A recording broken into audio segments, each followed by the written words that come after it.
कि अलीगढ़ मुस्लिम यूनिवर्सिटी जो है इस देश के अंदर अशराफवाद का गढ़ है, अड्डा है। और यही अशराफवाद के गढ़ अड्डे को दूसरे शब्दों में पाकिस्तान कहते हैं। किसी ने कहा भी है कि पाकिस्तान जो है अलीगढ़ मुस्लिम यूनिवर्सिटी के लौंडों की शरारत है। जैसे अलीगढ़ मुस्लिम यूनिवर्सिटी का आप चरित्र देखें, वो द्विराज सिद्धांत और देश के बंटवारे में उसका एक बड़ा योगदान है। अलीगढ़ मुस्लिम यूनिवर्सिटी के लड़के पूरे भारत के अंदर घूम घूम के द्विराज सिद्धांत की वकालत कर रहे थे कि अलीगढ़ मुस्लिम यूनिवर्सिटी आप देखेंगे माइनॉरिटी के नाम पे, इस्लाम मुसलमानों के नाम पे सिर्फ अशराफ के हितों की रक्षा करने की एक जगह है।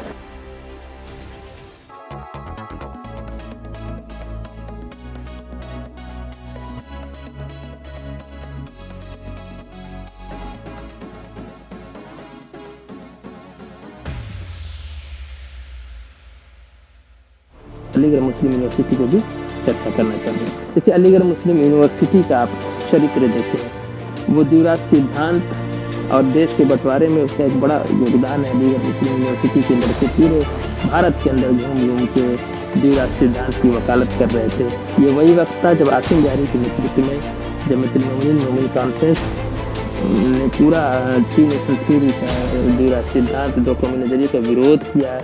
उनका जो जमात मोमिन का जो स्टूडेंट की जो उनका ब्रांच था, स्काउट का जो ब्रांच था, नौजवान सभा जो उनकी थी बड़ी मुखर होकर, और आसिम बिहारी खुद बीमार होने के बाद दमा के मरीज से मुंह से खून निकलता था, उसके बाद मुंह से खून चुकते हुए पूरे देश के अंदर उन्होंने उसके विरोध किया था।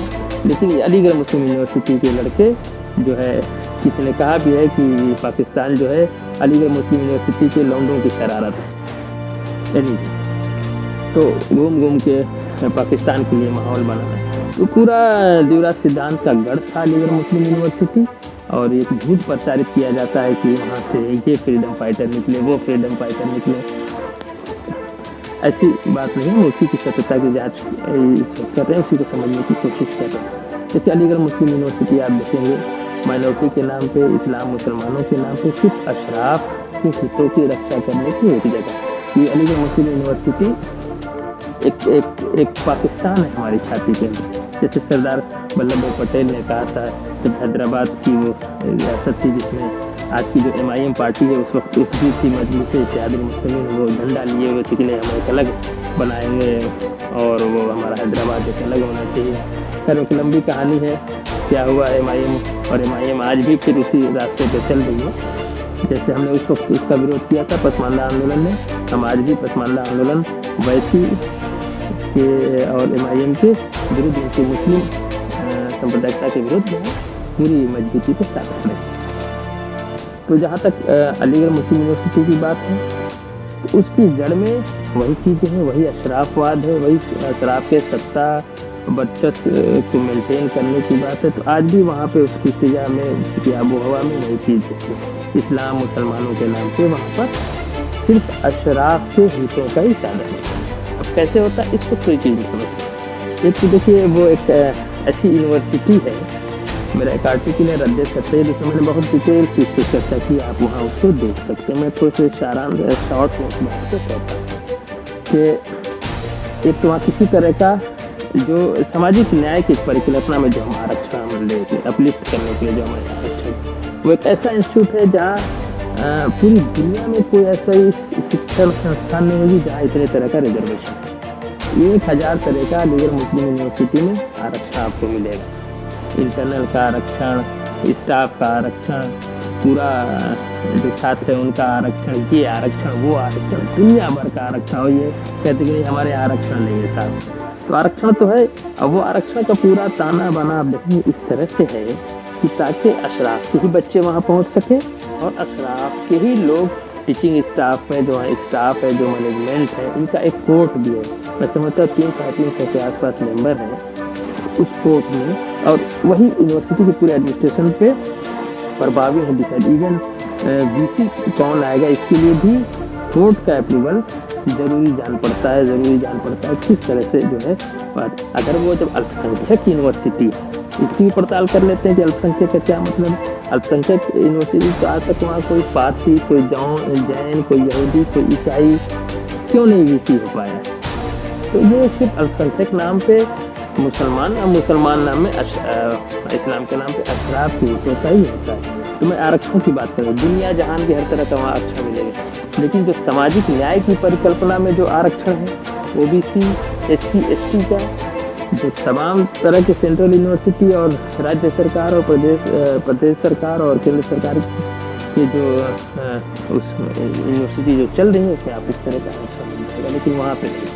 अब ये इसके फेवर में क्या दलील देते हैं? देखिए, पसमानदा के सामने ये कहते हैं कि भाई साहब अगर आरक्षण आया तो हिंदू ज़्यादा आ जाएंगे। ये हमें समझाते हैं कि आरक्षण होने से ओबीसी, एससी का आरक्षण तो इसमें हिंदू बहुत ज़्यादा आ जाएंगे। पसमानदा को बात भी समझ में आती है, लेकिन ये धोखा देते हैं। इसको समझने की कोशिश कीजिए।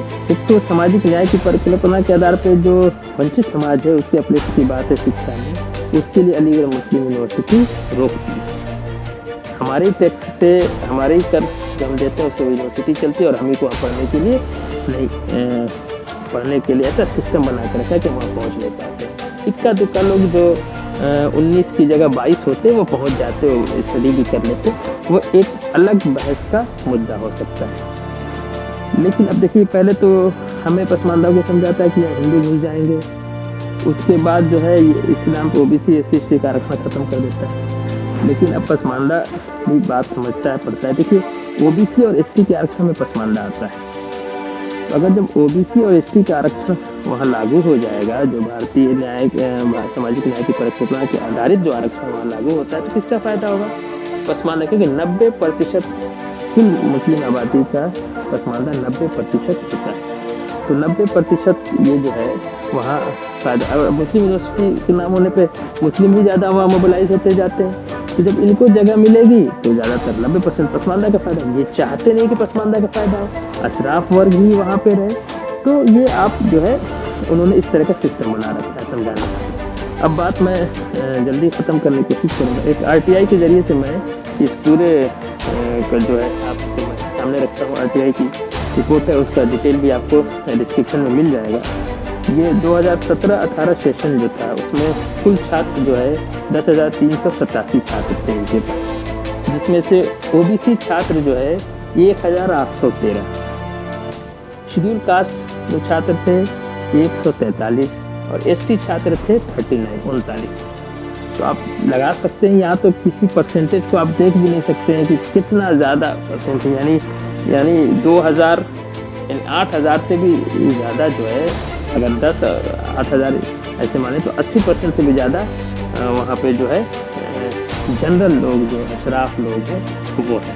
यही हाल आप इसी में देखेंगे। एक चीज़ और बड़े मज़े की चीज़ इसमें है कि ये इनकी जो सर्टिफिकेट, ये जो जब फॉर्म वहाँ भरने जाते हैं तो आप फॉर्म देखेंगे तो वहाँ जाति के आधार पर आरक्षण तो नहीं देते, लेकिन वो कॉलम जरूर रखते हैं कि आप ओबीसी हैं तो ओबीसी, एससी, एसटी में किस में है, ये भरा जरूर लेते हैं कि आप ओबीसी की, एसटी हैं कि एसटी क्या है। जब आपको जाति आधारित आरक्षण देना नहीं है तो आप सामने वाले की जाति पूछने का मतलब क्या? इससे आप इनका एक ढोंग समझ सकते हैं।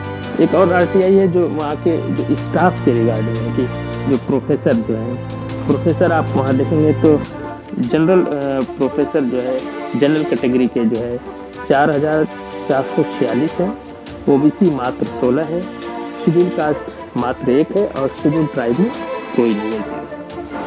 एसोसिएट प्रोफेसर देखेंगे 250 जनरल कैटेगरी में है, 5 की संख्या ओबीसी की है, एससी की संख्या 0 है, एसटी की संख्या 0 है। असिस्टेंट प्रोफेसर आप देखेंगे तो 456 असिस्टेंट प्रोफेसर जनरल कैटेगरी में है, ओबीसी कैटेगरी में सिर्फ 46 है यानी 46, और एक एससी है, एक एसटी, यानी टोटल वहाँ देखेंगे 1222 पदों में 1152 पद जो तकरीबन 94-95% हो जाएगा। मैं समझता हूँ 94% के पद अशराफ के पास है। जनरल कैटेगरी, अब जनरल कैटेगरी में सब अशराफ है। हिंदू सवर्ण भी हो सकते हैं इक्का दुक्का, लेकिन वो इक्का दुक्का हो क्योंकि मुस्लिम नाम वहाँ कम लोग मोबिलाइज होते हैं, उस तरफ से जाते हैं। तो आप देख रहे हैं कि 90% से भी ज़्यादा चीज़ों पे वहाँ पे अशराफ का कब्जा है। तो किस तरह की मुस्लिम यूनिवर्सिटी है, किस तरह की अल्पसंख्यक यूनिवर्सिटी की नाम जैन, बौद्ध, पारसी, ईसाई नहीं है, और किस तरह की मुस्लिम यूनिवर्सिटी है कि वहाँ 90% भाग वाला मुसलमान, जिसे पसमानदा कहते हैं, जो देशी है, जो इस देश का है, जिसको ये हिकारत से हमेशा इस देश का होने पे हिकारत से अपमानजनक बातें भी कहते हैं, वो एक अलग बहस हो जाएगी इस पे। तो वहाँ भी आप देखेंगे कि ये जो है मुस्लिम नाम पे अशराफ है। तो कुल मिला के कहा जा सकता है कि अलीगढ़ मुस्लिम यूनिवर्सिटी जो है इस देश के अंदर अशराफवाद का जड़ है, अड्डा है, और यही अशराफवाद की जड़ अड्डे को दूसरे शब्दों में पाकिस्तान कहते हैं। मैं इससे जैसे बात कह रहा था सत्सैयद पे, क्योंकि बहुत ज्वलन मुद्दा है, इसलिए मुझे वीडियो वार्तालाप से मेरे ट्विटर पे कमेंट में लोगों ने कहा था कि आप इस पर एक वीडियो वार्तालाप के माध्यम से अपने पक्ष रखिए। तो मैंने आज थोड़ी सी बात रखने की कोशिश किया। आप सब ने जो मुझे देख रहे हैं, सुन रहे हैं, मैं उन सबका धन्यवाद ज्ञापित करता हूँ। हर एक बुद्धिजीवी और भारतीय जनमानस तक ये बात पहुँचे कि युद्धों का पर्दाफाश, अशराफवाद का पर्दाफाश करना बहुत ज़रूरी है इस देश के लिए, भारतीय जनमानस के लिए, इस राष्ट्र के निर्माण के लिए। आप सबका बहुत बहुत धन्यवाद।